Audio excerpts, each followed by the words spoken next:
بچیم پدر چی شد مادر چی شد؟ مادرم در عملیات مرد، پدرم در چاریاب دیرا در چیز خورد انفجاری شد. خود چی خورده؟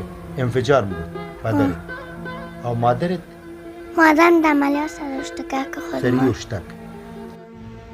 عزتمندو مور په دغه ماشوم باندې په حق رسیدلې ده او پلار په کوم چاودنه کې په حق رسیدلې ده. بچم شما که کی میشین؟ ما که ببین گدایی میکنه، روزگار میکنه و ما هر چیز خو مادر کلانه. نو عزتمندو د دغه ماشومانو نیا موږ سره موجوده ده. نو عزتمندو راځي چې دیونه دا قصه واورو. ماشومانو پلار داسې ده بچه جانه که دا د دې پلار نه پاچاري عبدالحق دا انتجاري شو، هغه په بمو مړه وشو او د دې نه مور په عملیات کې د دې ماشوم نه مړه وشو. د په دغه ماشوم مړه شو. د دې ماشوم نه ښه اوس دغه ماشومان تاسې ساتئ؟ دا ماشومان زه ساتم. او تاسې کوم ځای نه کوئ؟ کله یو شپه بل ځای یم، کله شپه بله ځای یم. دا شپه اوس د دې سره د دې خپل زمونږ لږ دغه شپه تېر وکړ، د دې سره راغلو. خب خپل کورم نه دی؟ خپل کور نیست. خیر ده مورجان، د فارسی گفته میتونید؟ د فارسی ما خانه گدایا خانه کسی تیر میکنم، گدادگه خانه کسی تیر میکنم. خانه خودتان نیست؟ خانه خود من نیست. نه این ماشومان خیلی مرا گای کالا ندارن، گای لباس ندارن، گای شیر میخواین. این دیگه این تا در بدر و خاک به سر میگردم دیگه.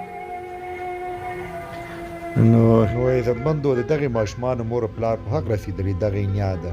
نو عزتمندو دغه باروزي کله یو چانه کله بل چانه یو سر ټول کی دغه ماشومانو ته راوړي. خو اینمی اشتک بود؟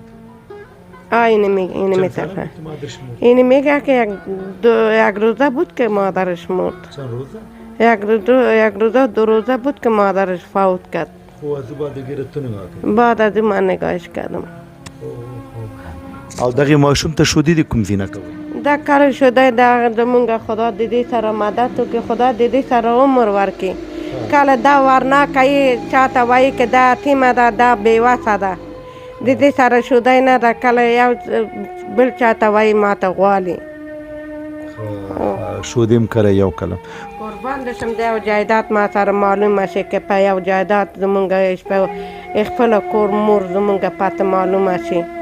دا دودای غواړي، دا شایونو غواړي، وای مور دودای نشته، دا شایونو نشته، جامې نشته. دا د دې سره کله کله زمونږ په جلا کېږي په خدای کې که خدا دا څه رقم روز ما سره راغلو. دا د دې ورځ زمونږ په شپه خوب لیدل و زمونږ ظلمه خراب شو. اوس په ورځ ګورم که دا زمونږ حالات خرابه ده. نو عزتمندو د مور غوښتنه ده و یو کور راته په کرایه پیدا کړي، یو کور راته ونیسئ. وایي کور مې نشته، وایي کله د یو چا په کور کې یم، کله وایي د بل چا په کور کې یم. بیا هم د خپلوانو کور آباد ښه خلک دي، نور یو بل یو خپل کور ته غواړي. نو دغه مور هیله کوي چې یو په کرایه راته کور ونیسئ چې کور مې معلوم شي. نو عزتمندو هیله کوم چې دغه فامیل سره خپله وس مطابق مرسته وکړي. ښه مور دغه پیسې واخله او انشاءالله چې نور څنګه مرسته زما لاس ته راغله به د سپارمه دغه ماشوم ته شودې واخله، دا واخله. خیر اوسه. زما دا زموږ خپرونه انشاءالله بیا به ستاسو خدمت ته حاضر یو. اجازه راکړئ. الله حافظ.